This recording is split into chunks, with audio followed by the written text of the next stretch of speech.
Welcome to the channel on my dreams of Atlantis. This is another dream about ancient Egypt. It relates to Atlantis only because of the stone vessels in the story. So in this dream there was a pharaoh called Jerry. I know that sounds a bit like a modern name, but that was his name in my dream. And he reigned for 18 years before becoming very ill.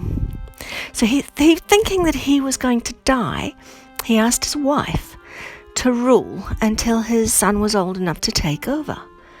The pharaoh Jerry was not the oldest son in his family. His father had had 3 sons, and his eldest brother Nabka had died before having had a successor. So Jerry found himself as the pharaoh after his brother died, and he was determined that the same would not happen to him, partially to ensure his lineage, and partially because he really disliked his younger brother. Anyway, so when Jerry became sick, his children were very young. So, as I said, thinking he was going to die, he asked his wife to rule. And so she took over with the intention that she'd just keep up the good work until her son was old enough to take over. But Jerry didn't die. And the reason he didn't die is quite interesting, because this is what she did. It's funny how well women can rule, isn't it? Anyway, right. Jerry was a very religious man, and he believed that the gods or the ancients had left behind magic, and that magic was in whatever items they had left behind. Anyway, she so loved her husband and was willing to try anything to save him. There was a belief that some of the stone vessels from the ancients contained like a magical remedy. So the queen instructed her tax collectors to forgive any person's tax in exchange for any item left by the ancients. People went crazy searching for items in the ruins and even tried to replicate them so that they were able to produce things that looked something like what had come from the ancients.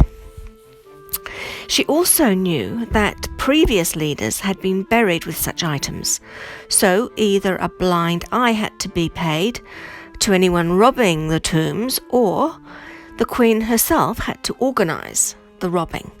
In reality, it was both. Anyway, either way, she managed to collect as many of these items as possible in the hope that it would help. Many of the items of the ancients had names scratched into them of previous rulers whose tomb the items had been taken out of. The belief was if you put your name on an item that belonged to the ancients, it was believed that no one else could steal that magic. But the pharaoh's wife, she was willing to try anything. She asked her priests, magicians, whatever you might call them, to use item by item to try to cure him.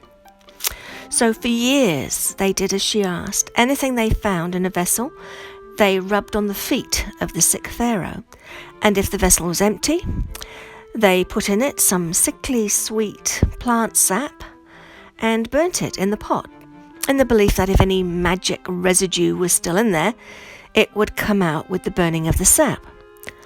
Then, 5 years after becoming ill, as suddenly as he had been incapacitated, he recovered. He took over ruling the kingdom again. His illness was kind of reminiscent of chronic fatigue syndrome. He basically was so ill he couldn't get out of bed, but once he'd recovered, his recovery was so successful that he reigned for a further 14 years before passing away in his sleep. On a sad note, as an aside, he had 2 children, 1 boy and a girl. His son did become pharaoh, but only for a very short time, and had no children. So after everything had, all the effort that he'd been to, the leadership actually did pass to his youngest brother. So, yeah, that's just a bit of an aside. Anyway, in the 14 years after his recovery, in that 14-year period, he actually did a few radical things, like he declared war on some people nearby. I think it was like the people in the nearby peninsula, because he'd heard that they still had many items from the ancients. So when he conquered them, he took all their ancient items, and he also managed to get his hands on quite a bit of other valuable minerals and stuff, things like turquoise and some metals.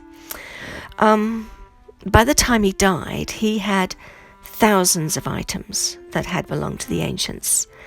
And some of them were the ones that his wife had collected for him, and some of them were items that he'd then gone on to collect, or from the people he'd conquered. And of course, all of these items were buried with him. His desire for the things of the ancients was so strong that he wanted to use even one of the ruins that the ancients had left behind as his tomb. So he thought that if he had a special tomb, it would not only help him to be remembered, but also that residual magic from the ancients could help him in the afterlife. So he tasked his vizier, priest, whatever you might call him, to check out all the old places made of stone, so that he could determine which was the right one to convert to his tomb. So much work was done on several sites, and the vizier found many items very useful. And some of these items were particularly useful to the vizier, so he didn't actually pass those items on to the king. He kept them for himself, and from that he gained a lot of knowledge about the ancients. Anyway, wherever there were ruins from the ancients, the vizier, called Tujit, would be found and organizing renovations in the name of the pharaoh. And of course the pharaoh was very pleased with everything that he did. After Jerry's death, the vizier continued with an even more prestigious position with the next pharaoh. The people loved the vizier because he represented how a common person could achieve great heights. Anyway, that's pretty much the end of the dream. Thank you all for listening, and I will see you all next time. Thanks. Bye.